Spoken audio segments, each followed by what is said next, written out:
Bonjour, bienvenue sur le webinaire Occur. Donc, nous sommes Natixis Wealth Management. Je suis Cédric Jourdan, directeur au sein de la gestion de fortune. Je suis particulièrement en charge des relations avec les prescripteurs. J'ai le plaisir d'être accompagné de Sylvie Filière, directrice des financements structurés, et Pascal Prévost, directeur de l'ingénierie patrimoniale.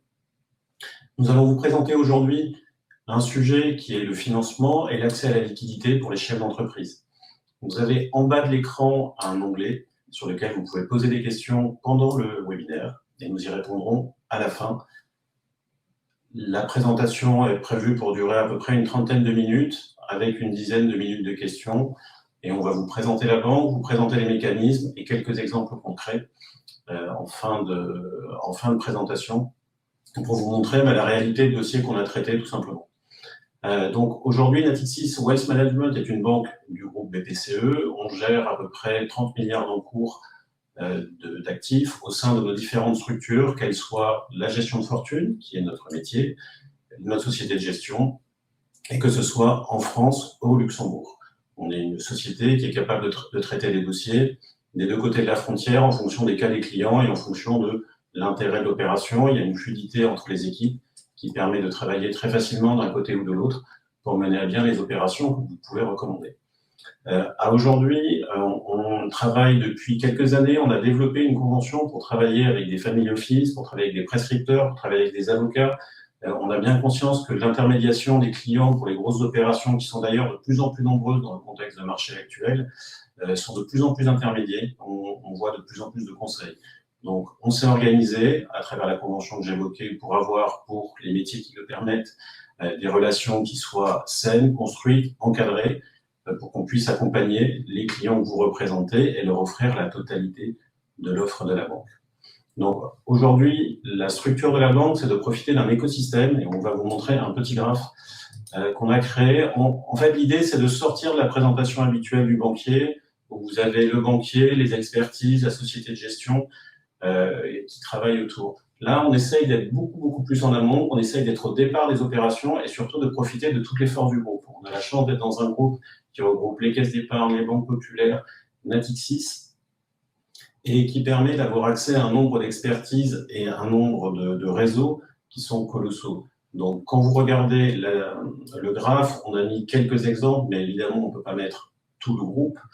Mais si vous regardez sur tout ce qui est fusion-acquisition, on travaille avec Natixis Partner, avec Clipperton, pour ce qui peut nous aider d'ailleurs dans les dossiers de crédit, on en parlera tout à l'heure et Sylvie viendra dessus, mais à valoriser les entreprises, à comprendre le business, à voir comment on peut travailler avec des gens ou avec, pour les caisses d'épargne et les banques populaires, par exemple un Néo Business ou un Nexinov, avec qui on a régulièrement des relations pour échanger sur des dossiers, présenter et aider des chefs d'entreprise à développer leur fortune. Au niveau de l'offre, on est bien évidemment un pure player, on ne fait qu'un métier, c'est la gestion de fortune. Donc on travaille sur l'ensemble des classes d'actifs que vous connaissez tous, qui sont la gestion sous mandat, la gestion conseillée, pour tout ce qui est coté, pour tout ce qui est non coté aussi. On travaille avec Flexstone, Lexicap, Ardian, Mirova, avec des sociétés, avec Tikehau sur la gestion non cotée. Et donc l'idée, c'est d'avoir accès à tout le panel de l'offre, mais également au financement, puisque quand on regarde le panorama des banques privées, on s'aperçoit que vous avez des pure players étrangers qui font très peu de crédit, des banques de réseau qui travaillent beaucoup sur du crédit, mais qui parfois sur les dossiers complexes ne peuvent pas aller. Nous, le positionnement qu'on a pris, justement, c'est de bénéficier de notre taille, qui est réduite, et pour pouvoir travailler des dossiers en profondeur, travailler des dossiers sur des thèmes que l'on connaît bien, puisque souvent, la question de la liquidité qu'on va évoquer est un sujet qui se pose quand on voit le nombre de LBO, quand on voit des carrés d'intérêt, quand on voit des opérations avec des holdings. Et on a développé une expertise là-dessus pour arriver justement à anticiper les événements de liquidité et appréhender au mieux le patrimoine et les événements de liquidité à venir. C'est-à-dire que quand on voit un chef d'entreprise aujourd'hui, on ne regarde pas que la partie liquide, on regarde sa partie immobilière, entreprise, les flux à venir. Voilà, donc on va vous détailler aujourd'hui un exemple. On pourra vous parler d'autres choses, j'en parlerai en conclusion. Mais aujourd'hui, nous allons vous parler de l'accès à la liquidité pour les chefs d'entreprise à travers le crédit. Donc, je vais laisser la parole à Pascal. Oui, bonjour à tous. Cédric l'a dit, nous avons différentes caractéristiques. L'une d'elles, c'est de nous intéresser au monde de l'entrepreneuriat Et s'il y a une caractéristique marquante du monde de l'entrepreneuriat, c'est que le patrimoine de l'entrepreneur tend à se concentrer sur son outil de travail. C'est-à-dire qu'en marge de cela, son patrimoine personnel est plus modeste et souvent relativement illiquide. Alors, cette caractéristique peut prendre une dimension un peu problématique dans le contexte où l'entrepreneur aurait un projet qu'il souhaiterait mobiliser du crédit bancaire pour la réalisation de ce projet. Et la problématique en question serait sans doute liée à la difficulté de pouvoir trouver facilement une sûreté, une garantie, donc, pour la mise en place, dans le cadre de la mise en place de ce financement. Alors, NWM, Natixis Waste Management, qui est donc une banque de plein exercice, Cédric l'a rappelé, a beaucoup réfléchi à ces questions et développe des solutions appropriées en cette matière. Et l'une d'elles est de pouvoir appréhender en garantie du capital entrepreneurial, donc du capital de structure non cotée, en garantie de financement qui sont levés à titre personnel par les entrepreneurs. Il y a différents contextes, nous allons en parler. On les a regroupés, vous verrez, en contexte de détention directe de l'outil entrepreneurial par le dirigeant, et aussi, nous abordons aussi le contexte d'une détention indirecte via une structure reliée. Merci Pascal, bonjour à tous. Alors, nous allons vous diffuser un petit schéma. Voilà, le premier schéma, c'est effectivement, comme l'a dit Pascal, l'hypothèse de détention du capital de la société A par le dirigeant actionnaire en direct. Alors, vous voyez dans le schéma que nous avons effectivement notre emprunteur qui est Monsieur X, qui est le dirigeant de la société A. À ses côtés, on retrouve très fréquemment d'autres actionnaires, personnes physiques ou autres, et des investisseurs, fréquemment des fonds.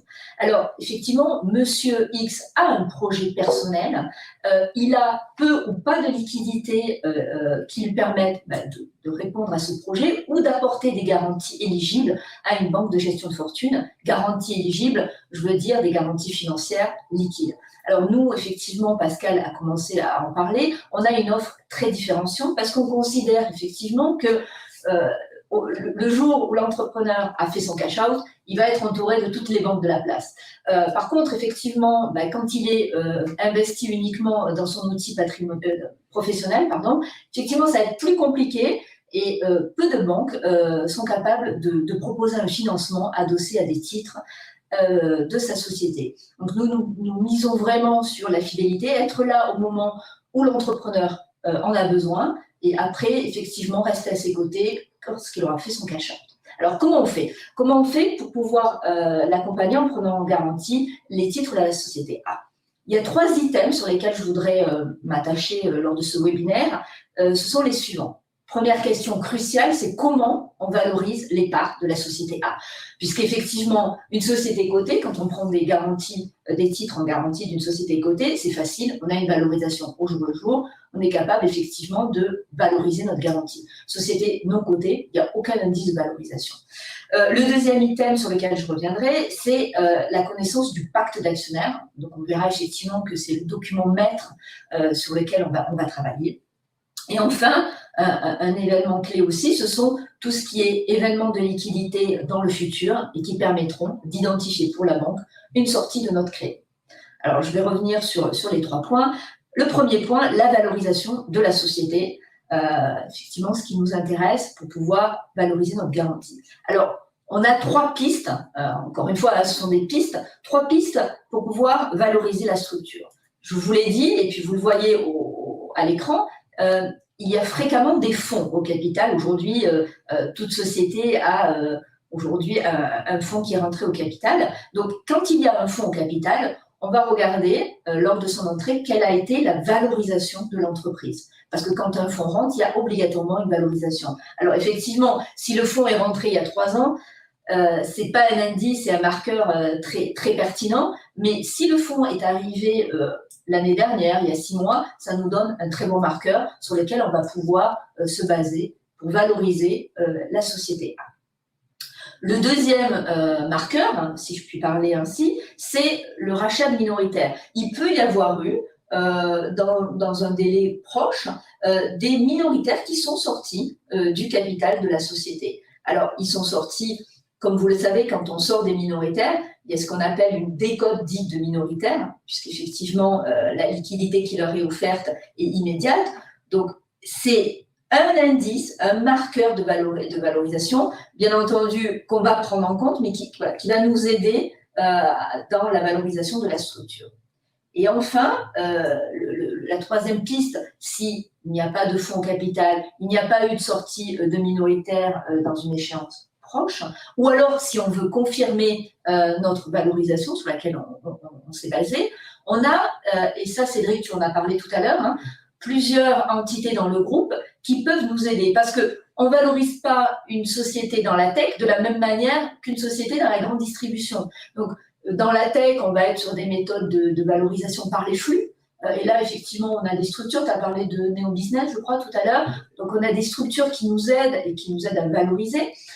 Dans des structures plus traditionnelles, on va dire, on a là aussi dans le groupe des sociétés qui vont nous aider, puisque là, on n'est plus sur des multiples d'EBITDA, sur des comparables. Donc, effectivement, on va regarder dans le secteur quelles sont les opérations qui sont passées sur des structures à taille équivalente, dans des domaines équivalents. Et ça, c'est des bons marqueurs pour nous, pour valoriser la structure. Alors, une fois qu'on a valorisé la société A, on va pouvoir déterminer la quantité de titres qu'on va prendre en garantie, sachant que, bien entendu, hein, vous en doutez, on n'est pas sur des valorisations de 1 pour 1. Donc, si on finance 3 millions d'euros, on va prendre à peu près, hein, encore une fois, il faudra que vous rapprochez de nous si vous avez des situations à explorer, mais on va être dans de l'ordre de 300%. Donc, si on finance 3 millions, on va prendre à peu près 9 millions de titres de la société.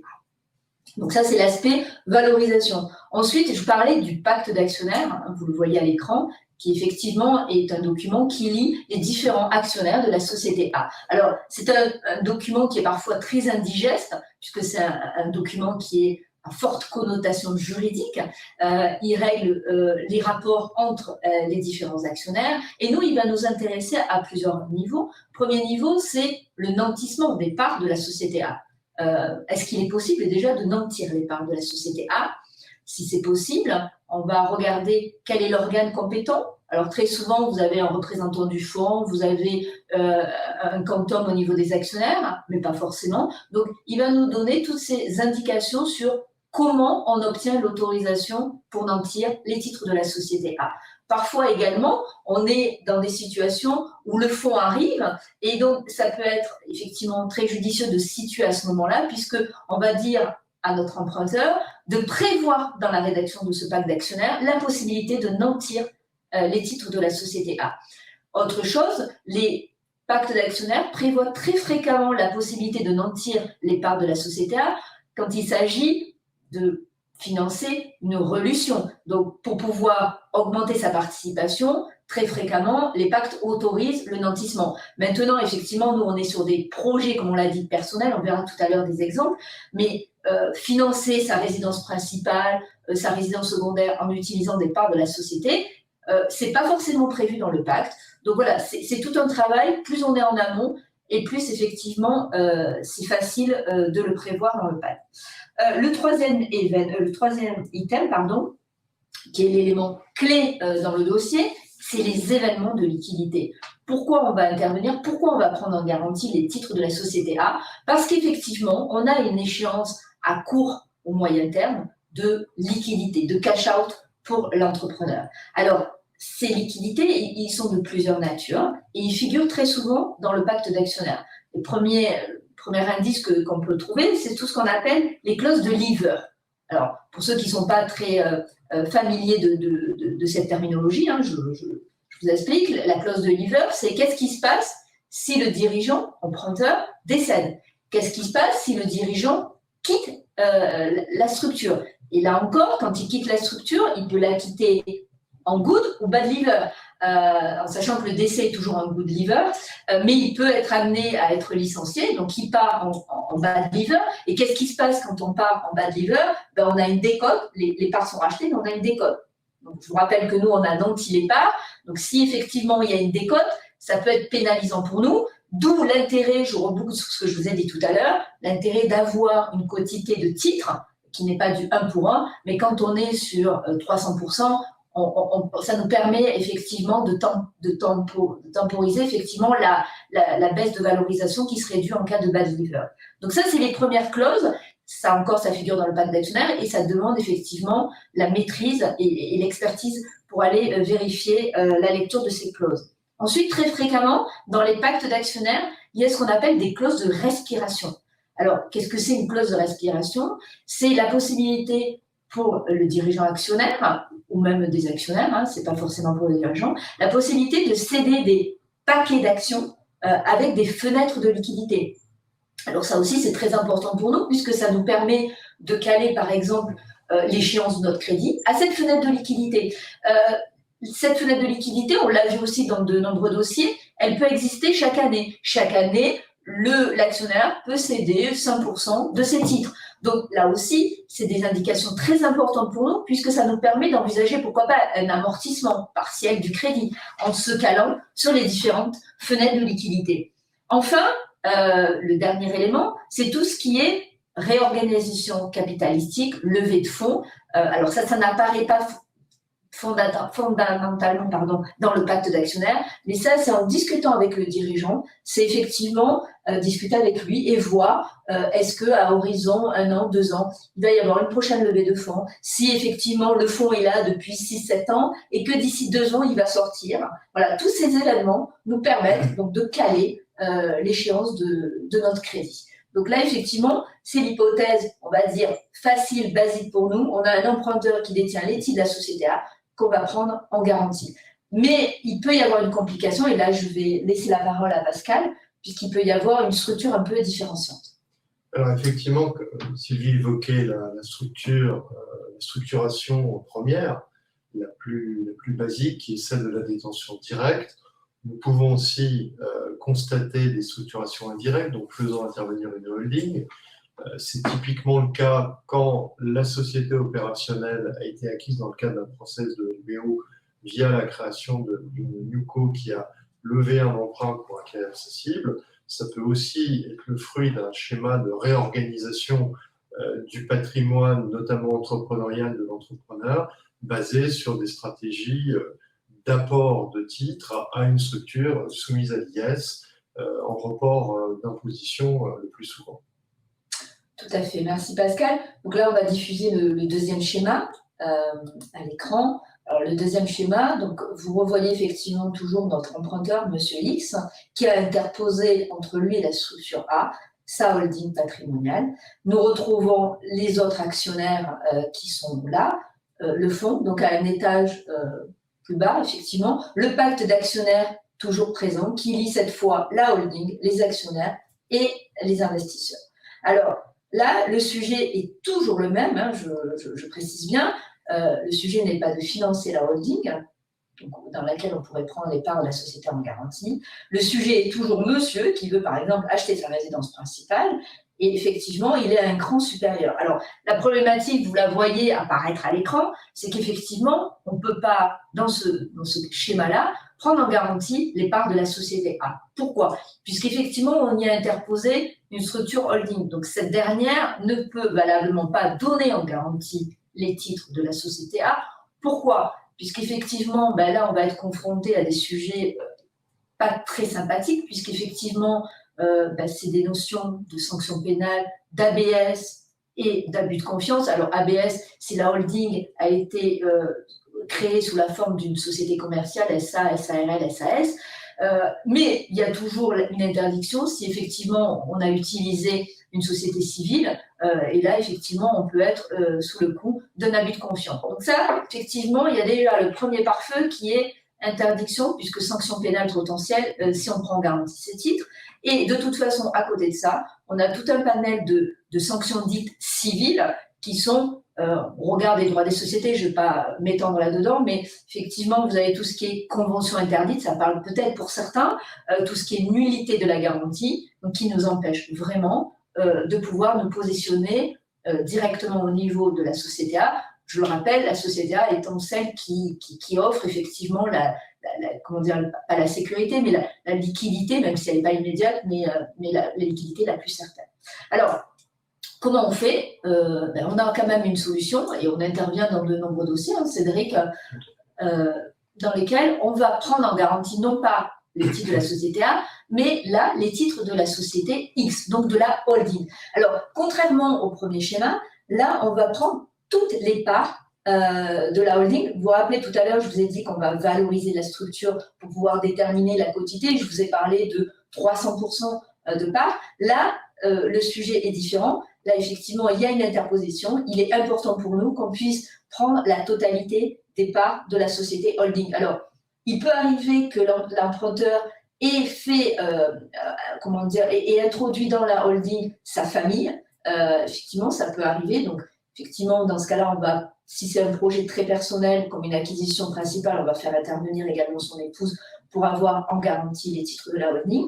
Mais donc, contrairement à tout à l'heure, là, on n'est pas sur une quantité de 300%, on va prendre la totalité des parts. Alors, par contre, on aura toujours les mêmes sujets qui ont été évoqués tout à l'heure, de valorisation de la société A, puisqu'effectivement, même si on prend en garantie les titres de la société X, effectivement, la valeur de la société X, elle dépend exclusivement, dans notre cas d'espèce, de la société A. Donc, tout ce qu'on a dit sur la valorisation de la société A tout à l'heure, sera également utilisé dans ce cas d'espèce pour savoir quelle est la valorisation de la structure. Alors, là aussi, les événements de liquidité sont très importants puisqu'effectivement, ils nous permettent d'identifier une sortie. Alors, vous allez me dire, oui, mais s'il y a un événement de liquidité, tout va être encapsulé dans la holding, puisqu'effectivement, monsieur n'a pas de participation en direct. Alors, si c'est encapsulé dans la société holding, donc nous, on alentit les parts de la société holding, bien entendu, on ne pourra pas appréhender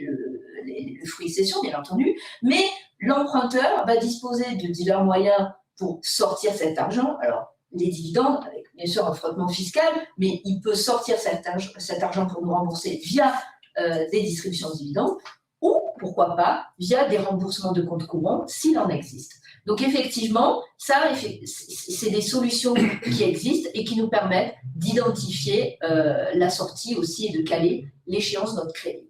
Alors, maintenant, comme vous a fait un exposé très théorique, on va rentrer dans le concret en vous présentant des exemples sur lesquels on est intervenu très récemment. Alors, c'est des exemples vraiment concrets puisque on travaille au quotidien sur ces dossiers et on a de plus en plus, comme le disait Cédric, de plus en plus de demandes de start-upers qui effectivement ont des besoins et pour lesquels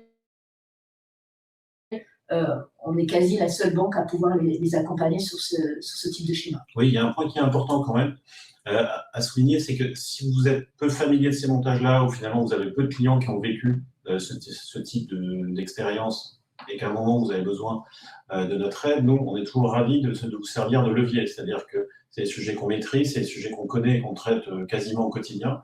Donc, si à un moment ou à un autre, vous êtes face à un chef d'entreprise qui est dans cette configuration-là et que vous souhaitez accompagner, on est ravis toujours d'échanger, Pascal, Sylvie ou moi-même, pour justement vous aider à structurer, vous aider à faire du conseil, à valoriser ce que vous pouvez leur apporter, et puis après, vous apporter la solution si le dossier le permet. Donc, sur les dossiers qu'on va vous présenter, et sur les exemples qu'on va vous présenter dans quelques instants, voilà, l'idée, c'est vraiment les illustrer, vous donner des ordres de grandeur, et puis vous alerter en disant, tiens, je rencontre ce cas-là, je vais interroger Natixis pour voir si on peut avancer ensemble sur le dossier. Merci. Pascal, tu peux peut-être présenter le premier cas? Oui, donc on a prévu de vous présenter les différents cas. Vous allez à chaque fois retrouver cette idée de travail par rapport à un événement de liquidité future parfaitement bien identifié. Et je vais commencer par évoquer un sujet qui concerne le financement de droits de succession. L'histoire est assez simple, c'est celle de quelqu'un qui hérite d'une quotité de titres. Cet héritage fait de lui l'associé d'un groupe familial. En parallèle de ça, une autre partie de la famille réfléchit à une réorganisation plus générale du capital qui passe par le projet d'acquisition auprès de cette personne qui va devenir notre client de sa participation. Donc, quelque part, on voit bien le besoin immédiat qui est celui de régler dans un délai donné les droits de succession et un événement de liquidité que l'on situe à peu près. Alors, naturellement, on ne peut pas le faire d'une façon hyper précise parce que c'est une question de négociation et de définition de stratégie des uns et des autres, mais le contexte global et général est bien celui-là. Alors, on va peut-être repasser le schéma numéro 1, puisqu'effectivement, dans ce cas pratique, on était plutôt sur un schéma de détention en direct. Donc, effectivement, l'emprunteur, comme le disait Pascal, qui vient nous voir et qui vient de recevoir des titres de la société A dans le cadre d'une succession, n'a aujourd'hui pas le patrimoine liquide lui permettant de s'acquitter de ses droits. Donc, effectivement, le recours au crédit s'impose, mais le recours au crédit, s'il s'impose, comment on le garantit ? Et donc, effectivement, donc on a eu ce petit cas pratique qui est illustré ici, puisque on était dans des droits à acquitter de l'ordre de 2 millions d'euros. Donc, on a pu proposer à Monsieur X un crédit de 2 millions d'euros sur un financement in fine. Donc, je rappelle, financement in fine, capital à régler à l'échéance, donc là, en l'occurrence dans les 2 ans, avec le paiement des intérêts de manière régulière, trimestriellement, semestriellement, voire mensuellement. Donc, on l'a accompagné en prenant en garantie les titres de la société A. Donc, dans ce dossier, on avait un petit peu de collatéral financier en plus. On l'a accompagné en s'adossant au titre de la société A. Et comme l'a dit Pascal, la fenêtre de liquidité qui était identifiée, c'était le rachat par un autre actionnaire de sa participation. Donc, je précise bien que dans les cas pratiques qu'on évoque, on est sur des maturités qui sont à court moyen terme, donc entre 2 ans, voire 7 ans maximum, sur ce type de financement, étant donné qu'on parle, et on a évoqué avec vous tout à l'heure des éléments de liquidité future, on ne va pas se projeter à 10 ans. Alors, on fait des crédits à 10 ans, bien entendu, mais pas ce type de crédit-là, puisque effectivement, il faut quand même qu'on ait de la visibilité sur l'événement de liquidité. Alors, dans notre cas d'espèce, il y avait un rachat qui allait être envisagé. Alors, il n'y a pas de promesse, il n'y a rien. Mais effectivement, on avait identifié avec notre emprunteur qu'il allait avoir une réorganisation à très courte échéance. Un autre cas très classique qu'on a vu, que j'ai évoqué tout à l'heure et qu'on voit régulièrement, c'est l'immobilier. Voilà, on parlait des start-upers, c'est typiquement le type de profil qui vient nous voir ces sujets-là. J'ai une valorisation de société qui est importante, pas de cash à court terme. Je veux m'acheter ma résidence principale ou ma résidence secondaire. Donc, dans ce cadre-là, j'ai besoin d'un financement. Tout à fait, Cédric. Alors, en plus de ça, l'acquisition d'un bien immobilier quand il s'agit de sa résidence principale ou de sa résidence secondaire, ça fonctionne très souvent sur un coup de cœur. L'emprunteur a trouvé l'appartement de ses rêves qui se présente là. Il a une société qui est valorisée 50, 80 millions d'euros. Il a une participation de 20%, 30%, peu importe. Donc, il est virtuellement riche, mais il n'a pas aujourd'hui les liquidités susceptibles d'être apportées en garantie pour pouvoir financer in fine, bien entendu, cet achat. Alors, nous, on est là. Je l'ai dit en préambule tout à l'heure, et c'est une offre très différenciante, notamment auprès des start-upers, puisqu'effectivement, prendre en garantie des titres d'une société pour financer une acquisition immobilière, c'est assez audacieux, je crois qu'on est pratiquement les seuls à le faire. Alors, je vais vous parler de 2 cas pratiques qu'on a eu récemment et qu'on a mis en place. On a eu la première hypothèse, un emprunteur qui avait trouvé sa résidence principale, qui nous a sollicité et qui nous a demandé de l'accompagner. Alors, on a regardé, parce qu'effectivement, l'événement clé, je vous en ai parlé tout à l'heure, c'est l'événement de liquidité. Quelle est la sortie anticipée, à quelle échéance et comment il va nous rembourser. Donc, dans ce cas d'espèce, c'était une prochaine qui allait intervenir à échéance de très court terme, parce que c'était 2-3 ans, prochaine levée de fonds. Donc, on a pu accompagner notre start-upper en prenant en garantie l'hypothèque sur l'actif, bien entendu, et une quantité de titres de sa société pour pouvoir financer sa résidence principale à une échéance très courte, puisque c'était 2-3 ans, qui allait correspondre à une prochaine levée de fonds, à l'occasion de laquelle il allait pouvoir faire un cash-out et nous rembourser. C'est des solutions qui sont très innovantes et qui attirent de plus en plus de clients. J'ai un autre exemple aussi à vous faire part, c'est là cette fois une résidence secondaire. L'entrepreneur vient nous voir et nous dit voilà, j'ai déjà fait un cash-out il y a 1 an et demi et j'ai potentiellement un earn-out. Alors un earn-out, c'est effectivement un complément de prix qui est indexé sur les performances de l'entreprise, mais j'ai un earn-out qui va arriver à courte échéance, de l'ordre de 1,5 million par exemple. J'ai trouvé ma résidence principale dans le sud, près de la mer.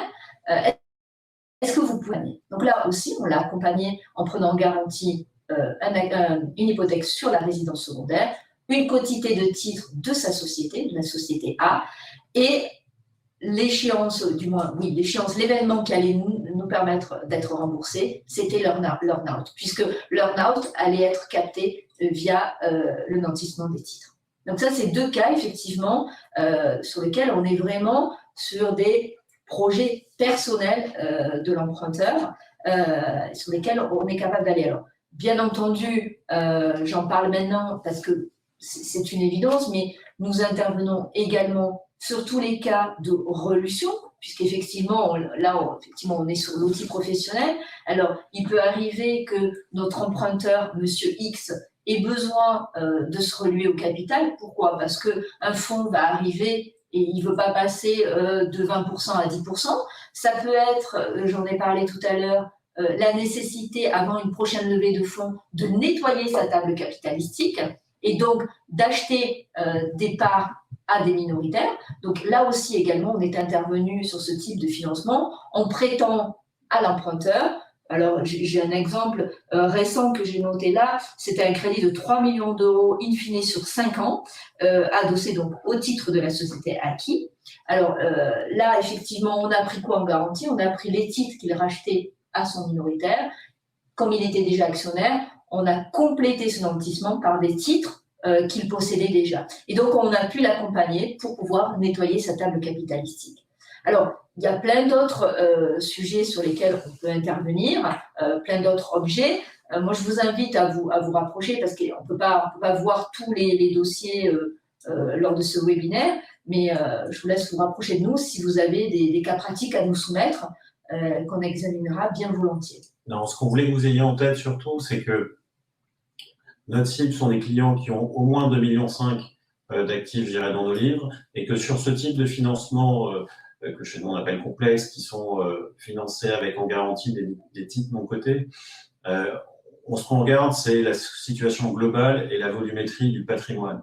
À partir du moment où on a une taille suffisante, des événements de liquidité qui sont suffisamment définis, on a une capacité à analyser les dossiers, à les regarder qui est forte.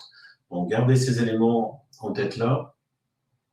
Et n'hésitez surtout pas à venir nous voir et encore une fois à bénéficier de notre expérience, de nos expertises pour valoriser les clients avec lesquels vous travaillez, pouvoir leur apporter des nouvelles solutions sur lesquelles on sera ravis de vous accompagner.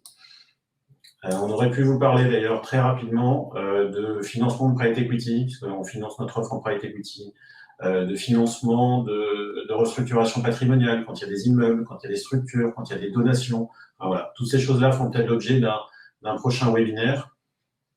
Mais en tout cas, on est ravis d'avoir pu vous présenter ces premiers modes de financement.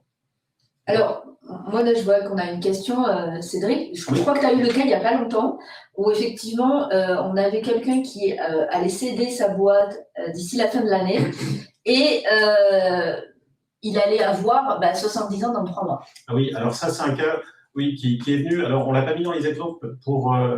oui, on aurait pu le mettre dans les exemples, mais non, on ne l'a pas fait tout simplement parce que quand vous avez ce genre de cas qui arrive, on a plutôt tendance à prendre le contrat d'assurance vie en garantie si l'assureur le permet, et c'est dans le cas où la cession est vraiment fléchée, vraiment proche. Le cas où on peut avoir besoin de prendre en garantie autre chose, ce serait dans le cas où on est sur un délai un peu long pour un assureur qui ne souhaite pas que soit mis en garantie le contrat dans le cadre de cette opération. Et oui, c'est un cas effectivement qui peut exister et sur lequel on a fait une opération récemment en prenant en garantie le contrat, en mettant un peu de blanc, puisque le client voulait faire de la gestion et pas être sur les actifs 100% garantis. Mais effectivement, c'est des opérations que l'on sait traiter. Alors c'est vrai qu'il faut préciser que c'est une opération de bridge, hein. Il y avait un événement de liquidité qui prévoyait donc la cession des titres et le remploi dans un contrat d'assurance vie. Une certaine perturbation est intervenue dans la chronologie du dossier et le décalage faisait que le cash-out allait se réaliser, s'est réalisé postérieurement au 70e anniversaire.